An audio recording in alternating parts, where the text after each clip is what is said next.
आरा सदर हॉस्पिटल के मॉडर्न भवन में आईसीयू रहने के बावजूद मरीजों को नहीं मिल रही है सुविधा। मरीज आरा से पटना रेफर हो रहे हैं। वहीं इसे लेकर अस्पताल प्रशासन द्वारा टेली आईसीयू को लेकर तैयारी में जुटा। बता दें कि आरा सदर हॉस्पिटल में आईसीयू सिस्टम मरीजों के लिए कारगर साबित नहीं हो पाया, जहां एक और गरीब मरीजों को बेहतर स्वास्थ्य चिकित्सा प्रदान करने व इमरजेंसी सेवा के साथ गहन चिकित्सा का लाभ देने के लिए 2 जनवरी 2014 को तत्कालीन स्वास्थ्य मंत्री रहे रामधनी सिंह ने इसका उद्घाटन पहले पुराने जो भवन था उसमें किया था। इस गहन चिकित्सा की व्यवस्था पर सरकार ने लाखों रुपए खर्च किए, लेकिन आलम यह रहा कि आज तक स्पेशलिस्ट डॉक्टर, ट्रेंड टेक्नीशियन व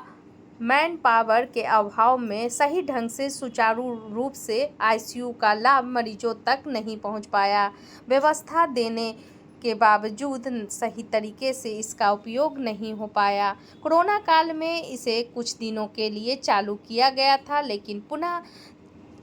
तकनीशियन और डॉक्टर के अभाव में आईसीयू नहीं चल पाया। यह पुराने भवन में अवस्थित था, इसका उपयोग नहीं हो पाया। फिर बता दें कि मॉडर्न भवन बनने के बाद 20 जुलाई 2023 को उप मुख्यमंत्री तेजस्वी यादव द्वारा मॉडर्न भवन का उद्घाटन के बाद फिर से कवायद लगाया गया कि आईसीयू सुविधा मिल पाएगी, और उस समय भी कहा गया था, लेकिन यह रन नहीं कर पाया। जिला स्वास्थ्य विभाग के निर्देशित किया गया कि जिला स्वास्थ्य विभाग में आईसीयू को पूरी तरह से अपडेट कर इसके संचालन को लेकर कुछ डॉक्टरों को ट्रेनिंग भी दिलाई गई, लेकिन उस समय भी आईसीयू का सबसे अहम वेंटिलेटर की सुविधा मरीजों तक नहीं मिल पाई। वर्तमान समय में अभी आईसीयू फिर से ताला लग गया है। आईसीयू रूम में आधा दर्जन से ऊपर वेंटिलेटर बेड उपलब्ध है। लाखों रुपये के उपकरण लगे हुए हैं, और लेकिन इसका संचालन नहीं होने से कई उपकरण में धूल लग चुके हैं। वहीं आईसीयू की सुविधा मरीजों तक पहुंचे, इसे लेकर अस्पताल मैनेजर शशिकांत कुमार द्वारा जानकारी दी गई कि जल्द ही आरा सदर हॉस्पिटल में टेली आईसीयू की सुविधा शुरू की जाएगी। इसे लेकर डेमो भी हो चुका है और फिर बुधवार को डेमो दिया जाएगा। साथ ही राज्य स्वास्थ्य कार्यपालक निदेशक स्वयं इसे लेकर ऑनलाइन मॉनिटरिंग कर रहे हैं। इस विषय पर Bhojpur civil surgeon doctor Shivendra Kumar Sinha द्वारा जानकारी दी गई है कि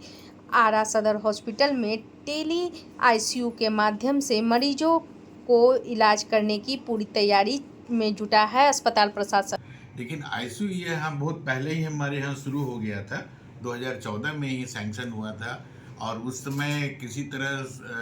काम हो रहा था, चूँकि स्टाफ का कमी उस समय भी रहा था और वो टेक्निकल एक्सपर्ट नहीं थे तो काम नहीं हो पाया था। बाद में वो कोरोना आ गया, फिर और तरह तरह की बातें हो गई, तो जो नया कंसेप्ट लेकर के आ रही है उसमें हमारा जिला को चयनित किया गया है, और हम लोग बहुत जल्द टेली आईसीयू लेकर के आने वाले हैं। उसकी तैयारी चल रही है। पहले भी एक बार यहाँ पर हम लोग के यहाँ पर डेमोन्स्ट्रेशन हुआ है, और अभी 2 दिन बाद फिर होने वाला है, जिसके लिए जिला प्राधिकारी महोदय, हमारे सिविल सर्जन महोदय, सारे लोग प्रयासरत करीब पिछले 1 साल से हैं कि चूंकि डॉक्टर की चिकित्सा की कमी रहने के कारण हम लोग इसकी व्यवस्था नहीं दे पा रहे थे, तो हम लोगों ने इसे जैसे टेलीमेडिसिन की व्यवस्था पहले रही है उसी तरह टेली आईसीयू की व्यवस्था रहेगी,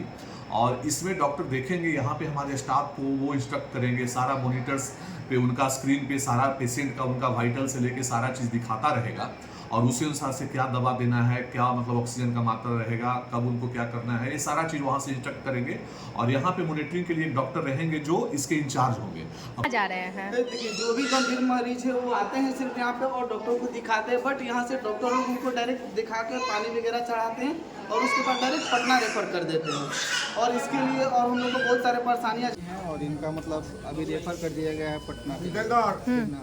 जो कि हम लोग स्मार्ट हैं, और यहाँ पर सभी व्यवस्था होते हुए भी कहा जाता है कि सभी व्यवस्था है, बट यहाँ पर